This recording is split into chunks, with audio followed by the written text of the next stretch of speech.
Hi hello வணக்கம். இது உங்கள் சிவி ஜோன். ஸோ லைவில் பார்த்தீங்கன்னா எதிர்பாராதே எதிர்பாருங்கள் சொல்லுவாங்க பார்த்தீங்களா, அது இன்றைக்கி சூப்பராக நடந்துட்டுருக்கு. ஏன்னா நேற்று வந்து இந்த சாம்பா ஸ்குவாட் வந்து ஒரு பயங்கரமான ஒரு பிளானை போடுறாங்க. என்னென்னா அவங்க நம்ம இவ்வளோ வேலைகள் செஞ்சும் கடைசி வரைக்கும் வந்து என்டர்டைன்மெண்ட் இல்லைன்ற ஒரு காரணத்துக்காக நம்மளை வந்து அசிங்கப்படுத்தினாங்க. ஃபஸ்ட் நாள் தான் ஓகே, ரெண்டாவது நாள் இன்னும் அடிஷ்னல் எஃபர்ட் போட்டோம். அடிஷ்னலாக வந்துட்டு அவங்க கேட்குற ஃபுட்டெல்லாம் செஞ்சு தரணும். அதாவது 3 வேளை சமைச்சது இல்லாமல் இவ்வளவும் செஞ்சோம், கூட என்டர்டைன்மெண்ட் பண்ணோம், அவங்க சொல்கிற வேலைகள்லாம் செஞ்சோம். இவ்வளோ பண்ணியும் நம்மளுக்கு வந்துட்டு மார்க் கொடுக்கலையே, அப்போ நம்ம என்டர்டைன்மெண்ட் பண்ணுவோம் அப்படின்ற மாதிரி ஒரு விஷயத்தை வந்து பிளான் பண்ணுறாங்க. அப்போயே வந்துட்டு கனி வந்துட்டு எனக்கு உடன்பாடு இல்லை, இருந்தாலும் நீங்கள் சொல்கிறதுனால கட்டுப்பாடுன்னு ஒரு வார்த்தையை சொல்லிட்டு தான் போயிருப்பாங்க. ஆனால் அதுக்கப்புறம் நைட்டு என்ன பண்ணியிருப்பாங்க, எஃப்ஜே கிட்ட போய்ட்டு நல்லா ஓதிருப்பாங்க, அவரும் சொல்லியிருப்பார். அதுக்கப்புறமா அப்படியே ஓகே ரைட்டுன்னு சொல்லிட்டு எல்லாம் பிளான் பண்ணியிருப்பாங்க. இதுவே ரொம்ப பெரிய தப்பு. ஒத்துக்கிட்டாங்க, ஒரு டீமாக இருக்கும்போது டீமாக தானே இருக்கணும், அப்போ தான் அங்கே ஒரு சுவாரஸ்யம் கிடக்கும். இப்போ காலையில் எந்திரிச்சவொடனே பார்த்தீங்கன்னா பிக் பாஸ் வந்து சூப்பராக கொளுத்தி போட்டார், செம்மையாக கொளுத்தி போட்டார். நீங்கள்லாம் வந்துட்டு ட்ரெஸ் மாட்டி சூப்பராக இருக்காங்க, அந்த ஜாக்கெட்லாம் போட்டு. இவங்க என்ன அந்த இது யூனிஃபார்ம் போடவே இல்லைன்னு எல்லோரும் வந்து ரேகிங் பண்ண ஆரம்பிச்சிட்டாங்க. ஃப்ளஷ் ஃபைட்டர்ஸு, மாப் மாவியாஸ் எல்லாருமே ரேகிங் பண்ண ஆரம்பிச்சிட்டாங்க. திவ்யாவும் செம்ம காண்டாயிட்டாங்க, சாண்டா செம்ம காண்டாயிட்டாங்க. ஏன்னா ட்ரெஸ்ஸை போடு, யூனிஃபார்ம் போடுன்னு சொல்லிட்டு டான்ஸ் ஆடுறாங்க. இதில் இது சுபிக்ஷா வேறு வந்து அந்த பீட் பாக்ஸ் அப்படின்னு பண்ணுறாங்க. இவங்க செம்ம காண்டாயிட்டாங்க. அதுலேயே வந்து கனிக்கும் சாண்ட்ராக்கும் செம்மையாக முட்டிக்குது. நீங்கள் வந்துட்டு யூனிஃபார்ம் போடாதனால தான் நான் சொல்கிற வேலையை அவங்க செய்ய மாட்டாங்க அப்படி இப்படின்னு சொல்லிட்டு ஒரு பயங்கரமான சண்டை போகுது. அதுக்கப்புறமா விஜய் பார்வதி வந்து பேச ஆரம்பிக்கிறாங்க, சூப்பராக கேள்வி கேட்குறாங்க. நீங்கள் இப்போ வந்து தனிச்சையாக ஒரு முடிவு பண்ணியிருக்கீங்க, தப்பு இல்லை, இது உங்களுடைய கேம், நான் இல்லைன்னே சொல்ல மாட்டேன், சரி ஓகே. ஆனால் எதுக்காக நேற்று அந்த பிளானை போடும் அதை சொல்லுங்கள். இல்லை அவங்க வந்துட்டு கேப்டன் வந்துட்டு இந்த மாதிரி தவறான முடிவு எடுக்கும்போது அதை கட்டுப்படணும் அவசியம் எனக்கு இல்லை, நான் வந்து எனக்கு எது சரின்னு போடுதோ அதை தான் நான் செய்வேன் அப்படின்றாங்க. ஓகே, எல்லாம் ஓகே. எதுக்காக கேப்டன் அந்த முடிவு எடுத்தாங்க அதை சொல்லுங்கள்.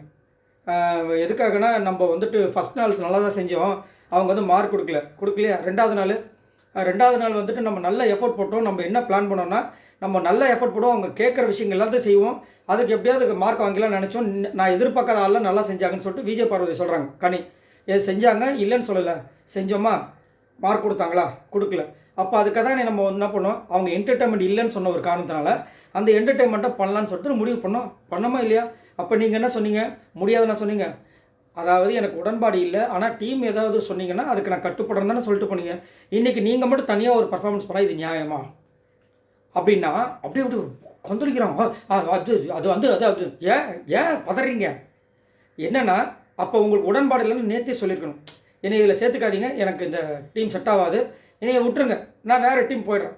ஏன் நாடு கடை போன டாஸ்க்லாம் போகலையா, நாடு விட்டு நாடு போகலையா, அந்த மாதிரி போயிடுங்க, இதில் ஒன்றும் உங்களை யாரும் வற்புறுத்த போகிறது கிடையாது அப்படின்ற மாதிரி செஞ்சுருக்கலாம். ஆனால் செய்கிறேன்னு சொல்லிட்டு காலையில் வந்துட்டு அவங்களுக்கு எல்லோரும் விதவிதமாக செய்யும்போது அந்த டீம் எவ்வளோ காண்டாகும் யோசிச்சு பாருங்கள். காலையில் அதுவும் பிக் பாஸ் சொன்னதே முதல் தப்பு. ஏன்னா காலையிலேருந்து அவங்க டீ போடுறதுலேருந்து அதுக்கப்புறமா சமைச்சு கொடுத்து எல்லோரும் சாப்பிட்டாங்க. இவங்க போட்டதானே சாப்பிட்டீங்க.